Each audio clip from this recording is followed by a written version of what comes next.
The billionaire, Edward Blake, stood outside the hospital room, his hands trembling as machines beeped inside. His only son, Leo, had been in a car accident that morning. His sports car flipped during the rain. The doctors had tried everything. "I'm sorry, Mr. Blake," the surgeon said quietly. "There's nothing more we can do." Edward felt the world collapse. For years, he'd built empires, crushed competitors, and donated millions, but right now, none of that mattered. His boy was dying, and money couldn't save him. As he sank into the chair, a janitor quietly mopped the floor nearby, a man Edward had never noticed before. But that man, a poor single father named Daniel Ross, kept glancing at the monitors, something stirring deep in his eyes. Daniel had worked at the hospital for years, invisible to most. But tonight, as he looked at Leo's condition through the window, he noticed something the doctors didn't. Daniel's late wife had been a paramedic. She'd trained him in emergency response when their daughter was sick with the same rare condition now appearing in Leo's collapsing vitals. "It's not internal bleeding," Daniel whispered to himself. "It's the airway." He hesitated. No one would listen to a janitor. But when Leo's heartbeat flatlined, instinct took over. Daniel burst into the room, shouting, "He's choking." His lungs collapsed. The doctors yelled for security, but Daniel had already grabbed the medical kit and performed a manual decompression with precision. Seconds later, Leo gasped. His heart monitor began to beep again.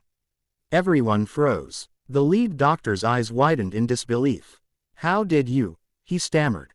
Daniel's hands shook. "My wife. She taught me. Our daughter had the same condition before she passed." Edward stood, stunned. He'd watched dozens of specialists fail, yet a janitor had just saved his son's life. When the doctors confirmed Leo was stable, Edward walked to Daniel, speechless. You saved him," he said, his voice cracking. Daniel only smiled faintly. Any father would have done the same. But Edward could see in Daniel's eyes, this man had suffered more than he let on. He wore a cheap watch, torn shoes, and the badge of a man life had forgotten. The next day, Edward learned Daniel's story.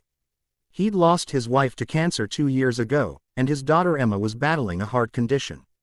Daniel worked nights to afford her medicine, often skipping meals so she could eat. Edward's chest tightened. The man who had nothing had just given him everything. Later, Edward visited Daniel's small apartment, a leaking ceiling, a broken heater, and a sleeping girl on the couch. Edward looked around silently before placing an envelope on the table. "This isn't charity," he said softly. "It's gratitude. You saved my son. I want to save yours."